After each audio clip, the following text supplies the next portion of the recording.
নমস্কাৰ। পোনপ্ৰথমে dreams come to চেনেললৈ সকলোকে স্বাগতম জনাইছোঁ। তোমালোক সকলোৱে অৱগত যে আমাৰ যি প্ৰচেষ্টা, আমি বিভিন্ন শিক্ষকৰ সহায়ত কি কৰি আছোঁ যে তোমালোকৰ কাৰণে এটা কোৰ্চৰ ব্যৱস্থা কৰিছোঁ, যে যিটো আমাৰ HS ছেকেণ্ড ইয়াৰৰ কোৰ্চ আছে, সেই কোৰ্চটো কি কৰিছোঁ তোমালোকৰ ওচৰত মুকলি কৰি দিছোঁ। তোমালোকে ইয়াৰ ভিডিঅ'বোৰ চেপ্টাৰ ৱাইজ পাই আছা প্ৰতিটো বিষয়ৰে, আৰু দুই এটা বিষয় আমি ইয়াত আলোচনা কৰা নাই বৰ্তমানলৈকে, সেইটো বিষয়ে আমি অতি শীঘ্ৰে আলোচনা কৰিম।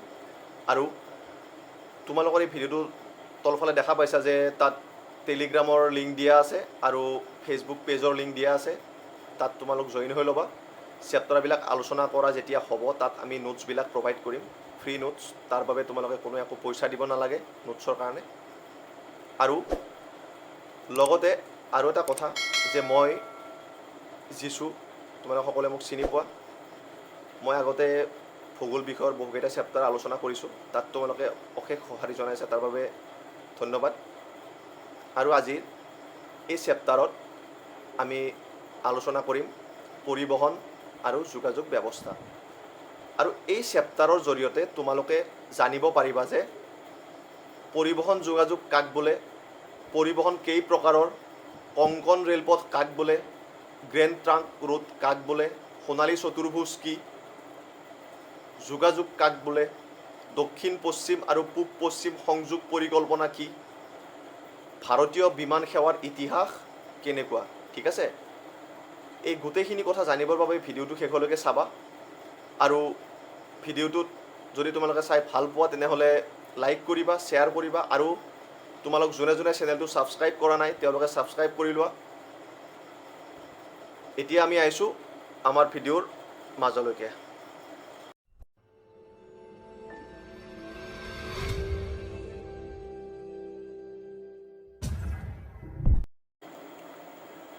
ইয়াতে প্ৰথমতে আছে যে পৰিবহণ কেই প্ৰকাৰৰ।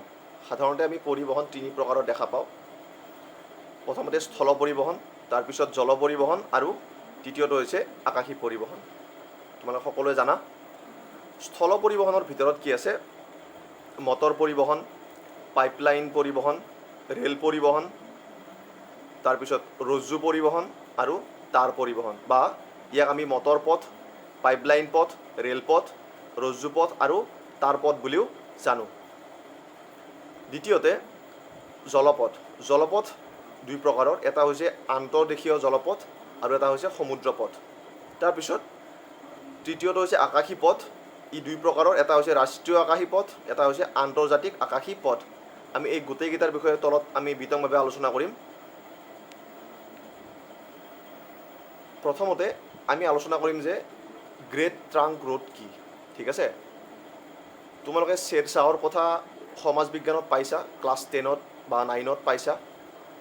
তেখেতে কি কৰিছিল যে তেওঁৰ সেনাবাহিনী অনা নিয়াৰ কাৰণে এক ৰাজকীয় পথৰ ব্যৱস্থা কৰিছিল, আৰু সেই পথছোৱাৰ নাম আছিল যে কি গ্ৰেণ্ড ট্ৰাংক ৰোড।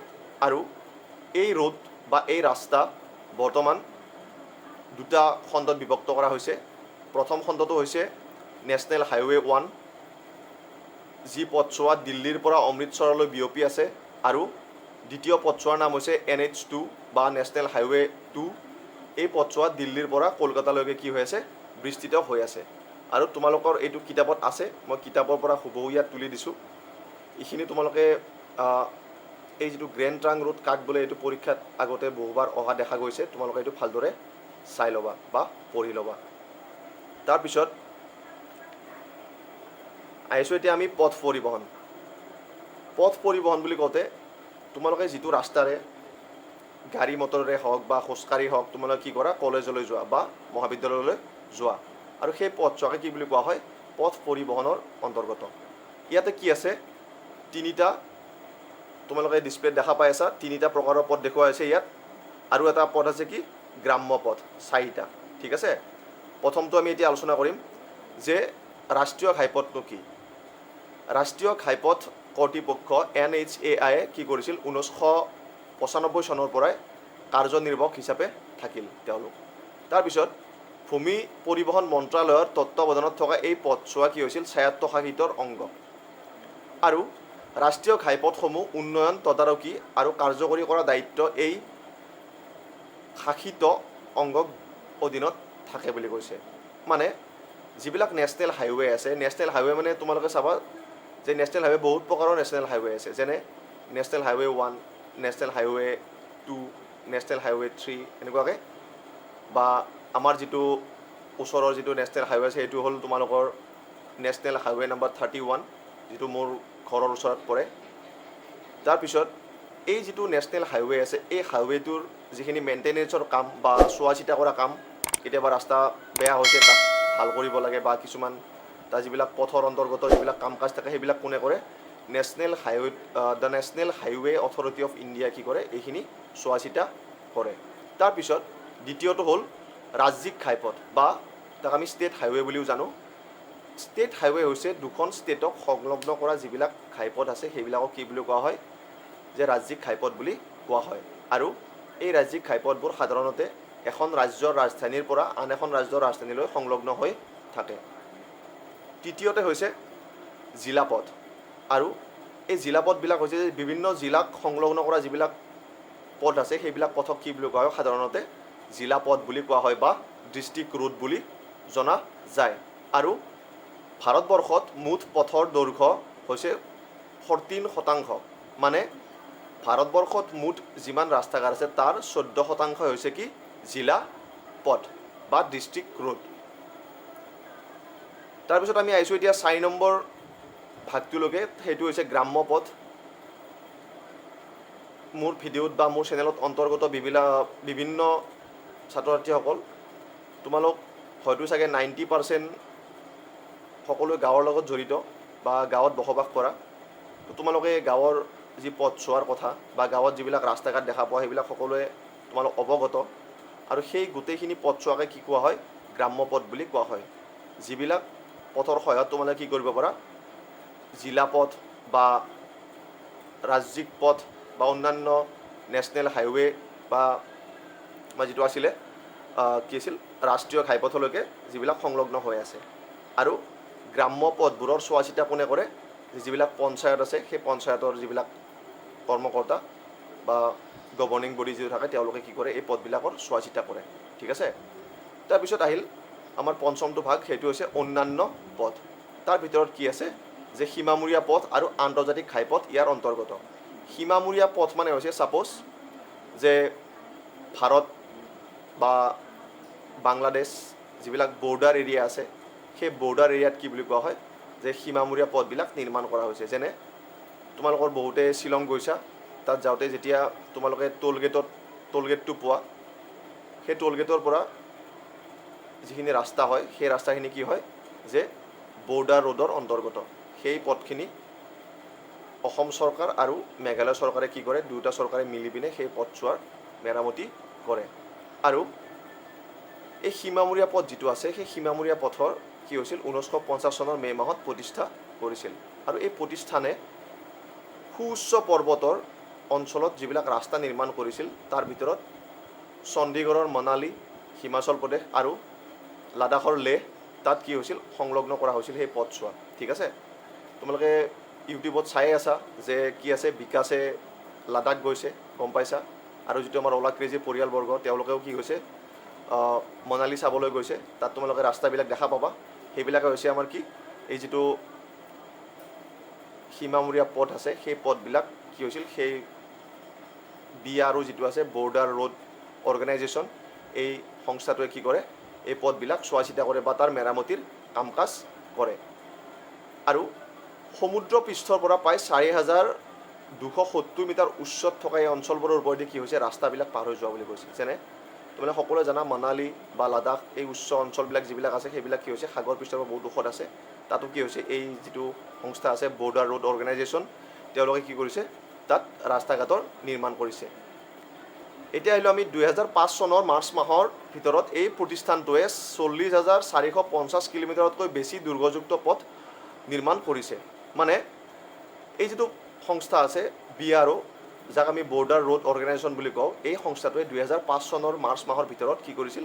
40,450 কিলোমিটাৰতকৈ বেছি দৈৰ্ঘ্যৰ ৰাস্তা ঘাট নিৰ্মাণ কৰিছিল। এতিয়া আমি আহিছোঁ সোণালী চতুৰ্ভুজ সমতল ক্ষেত্ৰলৈকে। এই সোণালী চতুৰ্ভুজ সমতল ক্ষেত্ৰটো অতি গুৰুত্বপূৰ্ণ, কিয়নো এই সমতল যি ক্ষেত্ৰ আছে তাৰ ওপৰত বহুতো কুৱেশ্যন আহিছে আগৰ এক্সামবিলাকত, ফাইনেল এক্সামত। তো এইটো তোমালোকে ভালদৰে পঢ়িবা, বুজি ল'বা। এতিয়া সোণালী চতুৰ্ভুজ সমতল ক্ষেত্ৰ বুলিলে ভাৰতবৰ্ষৰ 4খন বৃহৎ মহানগৰ যেনে দিল্লী, মুম্বাই, চেন্নাই আৰু কলকাতা, এই 4খন বৃহৎ মহানগৰক সংলগ্ন কৰি এক ৰাস্তাৰ নিৰ্মাণ কৰা হৈছে বা এক পথৰ নিৰ্মাণ কৰা হৈছে। সেই পথছোৱাক কি বুলি কোৱা হৈছে? সোণালী চতুৰ্ভুজ বুলি কোৱা হৈছে। আৰু এই পথছোৱাৰ দৈৰ্ঘ্য হৈছে 5846 কিলোমিটাৰ। আৰু এই পথছোৱাৰ ভিতৰত কি আছে? 4ৰ পৰা 6টাকৈ সুৰুকীয়া বাট আছে। আৰু এই পথছোৱাই কি কৰিছে? এই 4খন মহানগৰ যেনে দিল্লী, মুম্বাই, চেন্নাই আৰু কলকাতা কি কৰিছে? যিটো তেওঁলোকৰ ধাৰা বা যিটো ফ্ল', সেই ফ্ল'টো কম সময়ত তেওঁলোকে বেছি বাট অতিক্ৰম কৰিব পৰা সুবিধাকণ কৰি দিছে। ঠিক আছে? তো তোমালোকৰ এক্সামত আহিছে যে সোণালী চতুৰ্ভুজ কাক বোলে বা সোণালী চতুৰ্ভুজ বুলিলে কি বুজা? সোণালী চতুৰ্ভুজৰ অন্তৰ্গত 4খন মহানগৰৰ নাম লিখা বা কি কি মহানগৰক সংলগ্ন কৰি সোণালী চতুৰ্ভুজ গঠন কৰা হৈছে বা নিৰ্মাণ কৰা হৈছে। তাৰপিছত দ্বিতীয়টো হৈছে উত্তৰ দক্ষিণ আৰু পূব পশ্চিম সংযোগ। ইয়াৰ ভিতৰত কি আছে? উত্তৰ দক্ষিণ পূব পশ্চিম সংযোগত যে জম্মু আৰু কাশ্মীৰৰ শ্ৰীনগৰ আৰু তামিলনাডু কন্যাকুমাৰীক 8076 কিলোমিটাৰ দৈৰ্ঘ্যৰ পথেৰে লগোৱাৰ উত্তৰ দক্ষিণ পথ সংযোগৰ প্ৰধান লক্ষ্য। মানে উত্তৰ দক্ষিণ যি পথছোৱা আছে সেই পথছোৱাৰ মূল লক্ষ্য হৈছে শ্ৰীনগৰ আৰু কন্যাকুমাৰীক সংলগ্ন কৰা। আৰু ইয়াৰ দৈৰ্ঘ্য তেওঁলোকে এষ্টিমেট এটা বনাইছে যে 8076 কিলোমিটাৰ। আৰু পূবা পশ্চিমাকৈ এই সংযোগত কি কৰিছে? তেওঁলোকে অন্তৰ্গত কৰিছে যে অসমৰ শিলচৰ আৰু গুজৰাটৰ বন্দৰ চহৰ পোৰবন্দৰক সংলগ্ন কৰিব চেষ্টা কৰিছে। আৰু ইয়াৰ দৈৰ্ঘ্য তেওঁলোকে এটা ভাবিছে যে কি 3640 কিলোমিটাৰ তেওঁলোকে পৰিকল্পনা হাতত লৈছে। তোমালোকক সুধিব পাৰে যে উত্তৰ দক্ষিণ আৰু পূব পশ্চিম সংযোগ বুলিলে কি বুজা? যে তাত তোমালোকে লিখিবা কাশ্মীৰৰ শ্ৰীনগৰ আৰু তামিলনাডুৰ কন্যাকুমাৰীক সংলগ্ন কৰিব খুজিছে কিমান কিলোমিটাৰেৰে? যে 8076 কিলোমিটাৰেৰে সংলগ্ন কৰিব খুজিছে। আৰু লগতে পূবা পশ্চিমাকৈ অসমৰ শিলচৰক পোৰবন্দৰৰ সৈতে সংলগ্ন কৰিব খুজিছে। কিমান কিলোমিটাৰ দিছে ইয়াত? 3640 কিলোমিটাৰ দিছে। ঠিক আছে? ইয়াতে দুটা কুৱেশ্যন হ'ব তোমালোকৰ। কুৱেশ্যনকেইটা মই পিছত কৈ আছোঁ। এতিয়া আহিছোঁ আমি ৰেলপথ। ৰেলপথ সকলোৱে জানা, ৰেল সকলোৱে দেখা পাইছা। আৰু তোমালোকে সৰুতে এটা কবিতা পঢ়িছিলা যে জক জক জক ৰেলগাড়ী যায়, হয়? এতিয়া HS ছেকেণ্ড ইয়াৰতো আৰু সেই কবিতাটো নাই, আছে জানো? তেনেহ'লে এতিয়া আমি আলোচনা কৰিম যে ৰেলপথ কি, ই কোন চনত ভাৰতবৰ্ষত আৰম্ভ হৈছিল আৰু ই কেই প্ৰকাৰৰ আৰু কি কি। প্ৰথমতে দিয়া আছে যে ইয়াত 1853 চনৰ ভিতৰত বম্বেৰ পৰা থানেলৈকে 34 কিলোমিটাৰ জোৰা নিৰ্মাণ হৈছিল। তেতিয়াৰে পৰা ভাৰতত প্ৰথম ৰেলপথৰ শুভাৰম্ভ হৈছিল। মানে 1853 চনত কি হৈছিল? বম্বেৰ পৰা থানেলৈকে 34 কিলোমিটাৰ জোৰা এক ৰেলপথৰ নিৰ্মাণ কৰা হৈছিল ভাৰতবৰ্ষত। আৰু সেয়াই আছিল ভাৰতবৰ্ষত ৰেলপথৰ আৰম্ভণি। আৰু তাৰপিছত ভাৰতীয় ৰেলপথ কেন্দ্ৰীয় চৰকাৰৰ আটাইতকৈ বৃহত্তম উদ্যোগ, কিয়নো ৰেলপথৰ পৰা কেন্দ্ৰীয় চৰকাৰে বহুত পৰিমাণে ৰাজহ ইনকাম কৰে বা ৰাজহ সংগ্ৰহ কৰে। তাৰপিছত ৰেলপথ প্ৰসাৰণৰ মুঠ দৈৰ্ঘ্য হ'ল 63,221 কিলোমিটাৰ। 2011 চনৰ ডাটা মতে, তোমালোকক কিতাপত 2001 চনৰ ডাটা দিয়া আছে। এই 2001 চনৰ ডাটা মতে ভাৰতবৰ্ষত ৰেলপথ প্ৰসাৰণৰ মুঠ দৈৰ্ঘ্য হ'ল 63,221 কিলোমিটাৰ। আৰু ভাৰতবৰ্ষৰ এই বৃহৎ ৰেলপথ ব্যৱস্থাপনাৰ মুঠ 16টা পৰিমণ্ডলত ভাগ কৰা হৈছে। তোমালোকৰ এটা কুৱেশ্যন আহিব পাৰে যে ভাৰতবৰ্ষৰ ৰেলপথক কিমানটা পৰিমণ্ডলত ভাগ কৰা হৈছে? তেতিয়া তোমালোকে লিখিবা কি? 16টা পৰিমণ্ডলত ভাগ কৰা হৈছে। আৰু এই ৰেলপথ মূলতঃ 3টা ভাগত বিভক্ত কৰা হয়। প্ৰথমটো হ'ল ব্ৰড গজ, দ্বিতীয়টো হ'ল মিটাৰ গজ আৰু তৃতীয়টো হ'ল ঠেক গজ বা ঠেক ৰেলপথ বুলি আমি জানো। ইয়াত তোমালোকৰ আহিব যে বটগজত কি হয় দুটা লাইন মানে যিটো দুটা ৰেলৰ পট্ৰি থাকে বা লোহাৰ পট্ৰি তাৰ ওপৰেৰে যিটো আমাৰ ৰেলখন পাৰ হৈ যায় সেই দুডাল লোহাৰ দূৰত্ব কিমান বা ইয়াৰ ব্যৱধান কিমান ব্ৰডগজৰ কি হয় এই দুই ৰেল লাইনৰ ব্যৱধান হৈছে 1.676 মিটাৰ আৰু মিটাৰ গজত হৈছে এই দুই ৰেল লাইনৰ যিটো গেপ বা যিটো ব্যৱধান সেইটো হৈছে 1 মিটাৰ আৰু ঠেক ৰেলপথৰ এই ব্যৱধানটো হৈছে 0.762 মিটাৰ অথবা 0.610 মিটাৰ এতিয়া ভাৰতবৰ্ষত মুঠ ব্ৰডগজ লাইন আছে 46,807 কিলোমিটাৰ আৰু ভাৰতবৰ্ষৰ সৰ্বমুঠ ৰেলপথৰ 74.14 বা 76.14% কি হৈ আছে ব্ৰডগজে আগুৰি আছে তাৰপিছত দ্বিতীয়তে মিটাৰ গজে কি কৰিছে যে ইয়াৰ মুঠ দৈৰ্ঘ্য হৈছে 13,290 কিলোমিটাৰ আৰু এই যি মিটাৰ গজ আছে মিটাৰ গজে ভাৰতবৰ্ষৰ মুঠ ৰেলপথৰ 21.02 বা 21.02% আৱৰি আছে বা আগুৰি আছে তাৰপিছত তৃতীয়তে যিটো ঠেক ৰেলপথ আছে মই ইতিমধ্যে ইয়াৰ ৰেল লাইনৰ যিটো গেপ বা যিটো ব্যৱধান সেইটো মই ক'লোঁ আৰু এই যি ঠেক ৰেলপথ এই ঠেক ৰেলপথ ভাৰতবৰ্ষৰ সৰ্বমুঠ 4.49% বা 4.49% আৱৰি আছে আৰু ইয়াৰ মুঠ দৈৰ্ঘ্য হৈছে 3,124 কিলোমিটাৰ ঠিক আছে তোমালোকে মনত ৰাখিবা যে ভাৰতীয় ৰেলপথক মূলতঃ তিনিটা ভাগত ভাগ কৰা হৈছে সেইকেইটা হ'ল ব্ৰডগজ মিটাৰ গজ ঠেক গজ বা ঠেক ৰেলপথ আৰু ব্ৰডগজৰ দুই ৰেল লাইনৰ ব্যৱধান কিমান যে 1.676 মিটাৰ আৰু মিটাৰ গজৰ হৈছে 1 মিটাৰ লগতে ঠেক ৰেলপথ বা ঠেক গজৰ দৈৰ্ঘ্য হৈছে 0.762 বা 0.610 মিটাৰ এতিয়া আহিছোঁ আমি কংকণ ৰেলপথ বা কংকণ ৰেলৱে বুলি কাক জানো ভাৰতীয় ৰেল ব্যৱস্থাপনাই সম্পাদনা কৰা কংকণ ৰেলপথ 1998 চনত নিৰ্মাণ কাৰ্য সফলতাৰে সমাপ্ত কৰা হৈছিল আৰু এই ৰেলপথ কি হৈছিল মহাৰাষ্ট্ৰৰ ৰহা আৰু কৰ্ণাটকৰ মাংগালোৰক সংলগ্ন কৰি এই ৰেলপথ নিৰ্মাণ কৰা হৈছিল ইয়াৰ দৈৰ্ঘ্য আছিল কিমান 760 কিলোমিটাৰ আৰু এই ৰেলপথে 146খন নদী বা নিজৰা প্ৰায় 200খন দলং আৰু 91টা সুৰুংগা অতিক্ৰম কৰিছে তোমালোকৰ এক্সামত আহিব পাৰে যে কংকণ ৰেলপথে কিমানটা সুৰংগ অতিক্ৰম কৰে তেতিয়া তোমালোকে কি লিখিবা যে 91টা সুৰংগ অতিক্ৰম কৰে আৰু এই ৰেলপথে কিমানখন নদী বা নিজৰা ক্ৰছ কৰি যায় বা পাৰ হৈ যায় কিমানখন 146খন নদী পাৰ হয় আৰু ইয়াত মুঠ দলঙৰ সংখ্যা কিমান 200খন ঠিক আছে আৰু ইয়াৰ দৈৰ্ঘ্য হৈছে কিমান 6.5 কিলোমিটাৰ ঠিক আছে এই সফলতাৰ অন্তৰালত অংশগ্ৰহণ কৰা আন ৰাজ্যবোৰ হ'ল মহাৰাষ্ট্ৰ গোৱা আৰু কৰ্ণাটক এই যিটো কংকণ ৰেলপথ ইয়াত মনত ৰাখিবলগীয়া কথা এইটোৱে যে এই কংকণ ৰেলপথৰ নিৰ্মাণ কাৰ্য কোন চনত সমাপ্ত কৰা হৈছিল তেতিয়া তোমালোকে লিখিবা কি 1998 চনত সম্পন্ন কৰা হৈছিল আৰু এই ৰেলপথে কি হৈছিল 146খন নদীক কি কৰিছিল ক্ৰছ কৰি গৈছিল বা নদীৰ ওপৰেৰে গুচি গৈছিল তাৰপিছত ইয়াৰ ভিতৰত কি আছে 200খন দলং আছে আৰু 91টা কি আছে সুৰংগ আছে ঠিক আছে যাৰ দৈৰ্ঘ্য হৈছে কিমান 6.5 কিলোমিটাৰ তাৰপিছত আহোঁ আমি জলপথ বুলি ক'লে জলপথ দুই প্ৰকাৰৰ এটা হৈছে আন্তঃদেশীয় জলপথ এটা হৈছে সমুদ্ৰ জলপথ আন্তঃদেশীয় জলপথ বুলি ক'লে কি দুখন মহাদেশক বা দুখন দেশক সংলগ্ন কৰা যি জলপথ আছে সেই জলপথক কি বুলি কোৱা হয় আন্তঃদেশীয় জলপথ বুলি কোৱা হয় আৰু সমুদ্ৰৰ মাজেৰে যিবিলাক জাহাজ পাৰ হৈ যায় বা যিবিলাক আমাৰ নাও পাৰ হৈ যায় সেইবিলাকক কি বুলি কোৱা হয় সমুদ্ৰপথ বুলি কোৱা হয় সমুদ্ৰপথ যদি আমি উদাহৰণ দিব যাওঁ সাপোজ চেন্নাইৰ পৰা মুম্বাইলৈ যদি এখন জাহাজ কি কৰে গতি কৰে তেতিয়া কি হ'ব সেইটো সমুদ্ৰপথেৰে তেওঁলোকে আগুৱাই যাব আৰু সাপোজ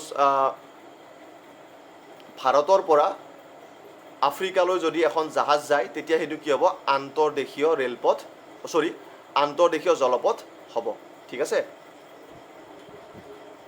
এই দুটা তোমালোকৰ এক্সামত আহি থাকে, আন্তৰ্দেশীয় জলপথ কাক বোলে আৰু সমুদ্ৰপথ কাক বোলে। তোমালোকে এইটো নিশ্চয় বুজি পালা ভালদৰে। মই ইয়াৰ উদাহৰণটো কৈ দিলোঁ যে ভাৰতৰ পৰা যদি এখন জাহাজ আফ্ৰিকালৈ বা আমেৰিকালৈ গতি কৰে, সেইটো কি হ'ব, আন্তৰ্দেশীয় জলপথেৰে তেওঁলোক গতি কৰিব।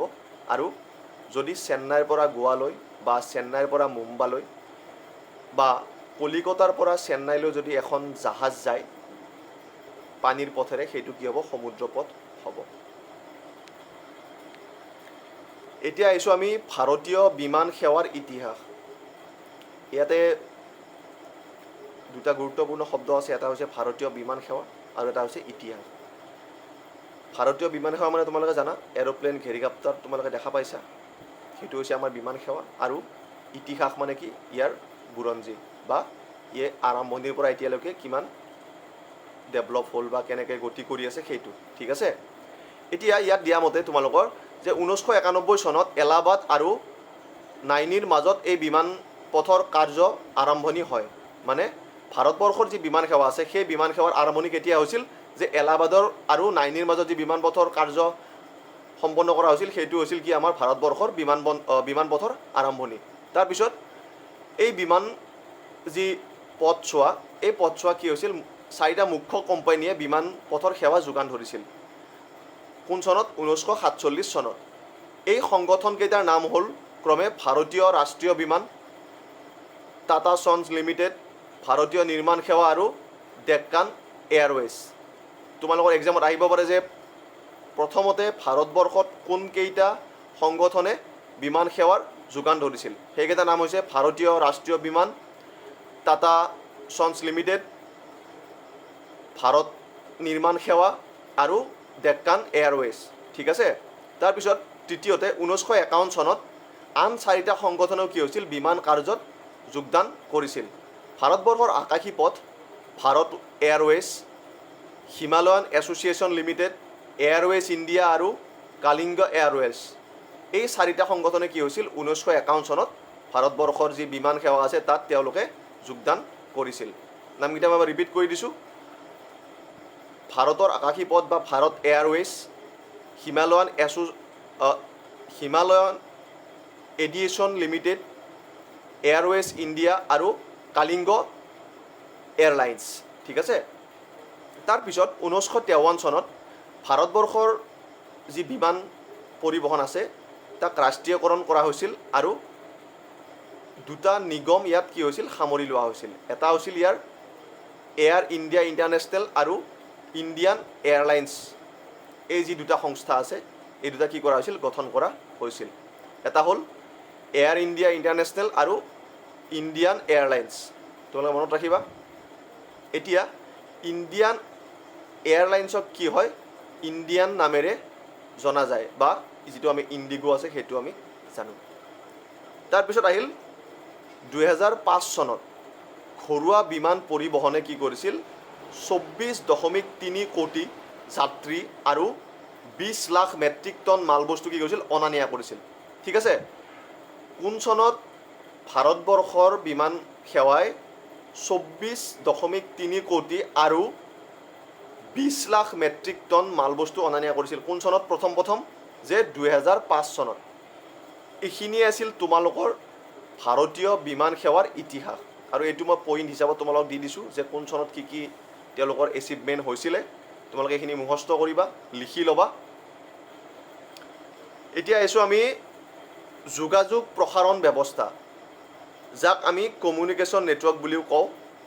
কমিউনিকেশ্যন মানে তোমালোকে আজিকালি যিহেতু ডিজিটেল যুগ, তোমালোকে সকলোৱে মোবাইলতে বন্ধুবৰ্গ হওক বা আলহী হওক তেওঁলোকৰ লগত কি কৰি থাকা, কানেক্টিং হৈ থাকা।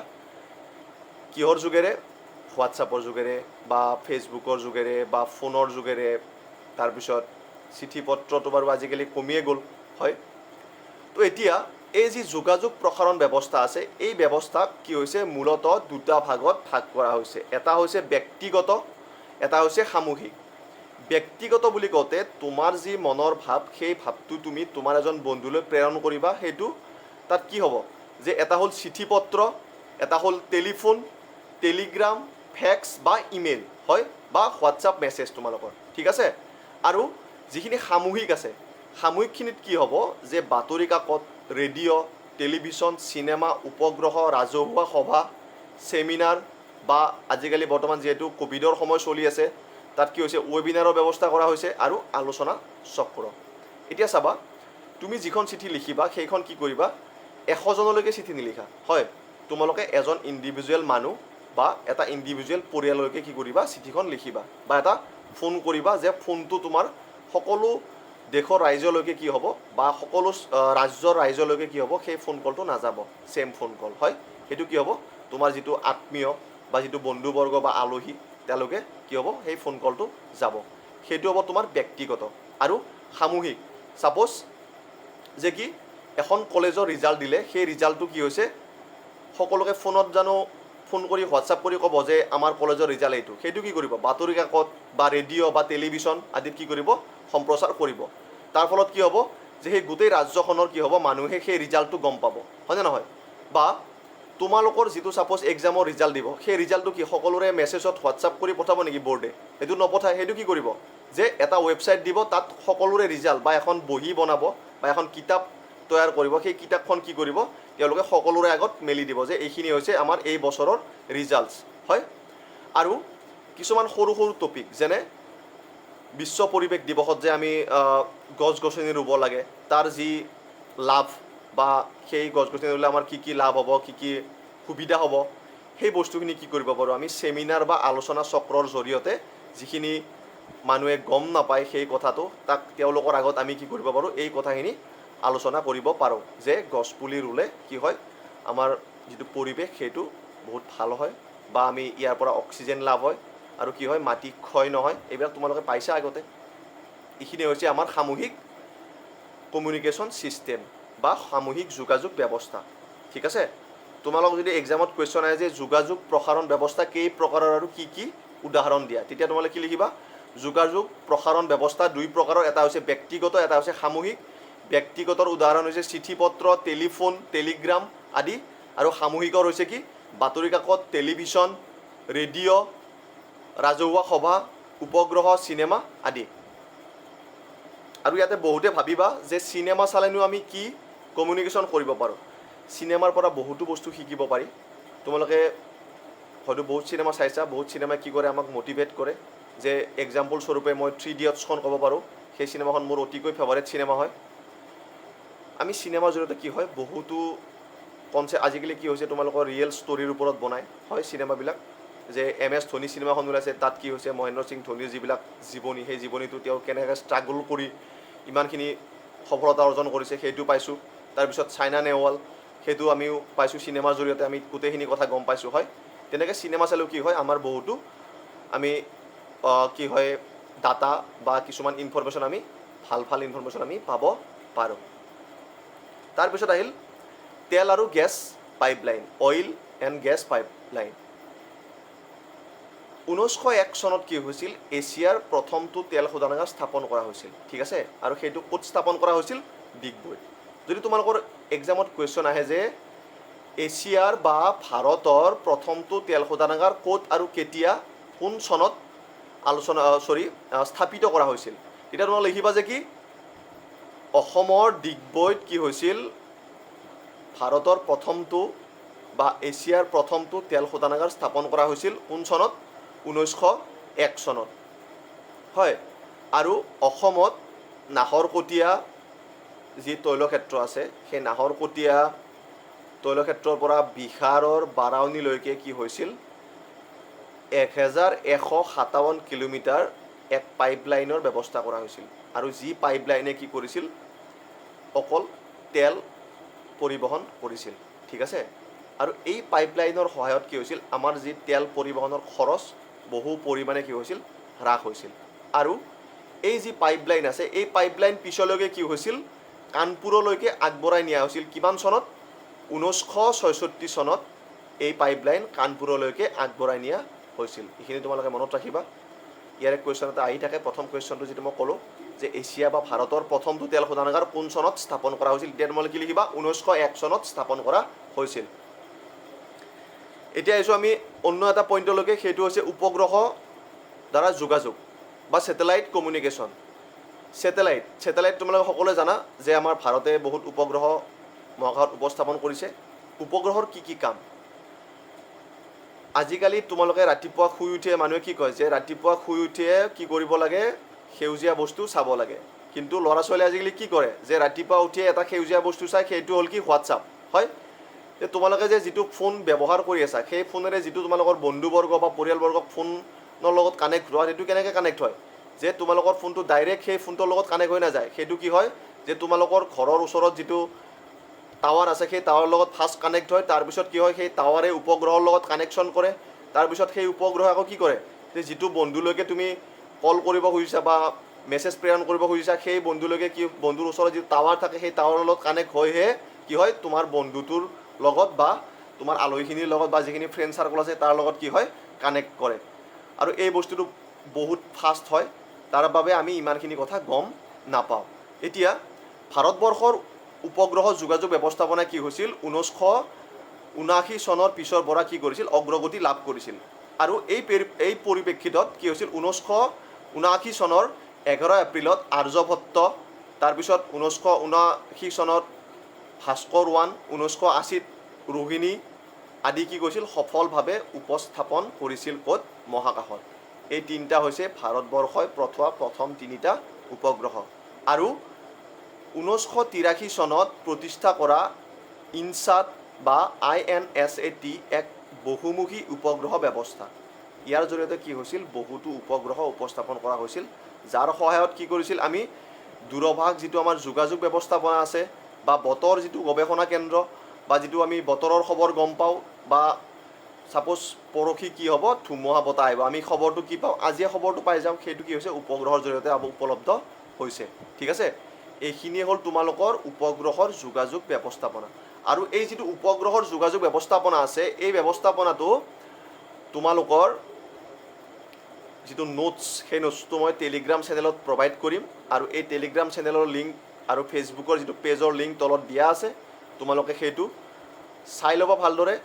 তাত তোমালোকে জইন হৈ ল'বা আৰু বিভিন্ন ভিডিঅ'ৰ আপডেট পাবলৈকে চেনেলটো ছাবস্ক্ৰাইব কৰিবা। আৰু যদি ভিডিঅ'টো চাই ভাল পাইছা তেনেহ'লে লাইক আৰু শ্বেয়াৰ কৰি দিবা। Thank U.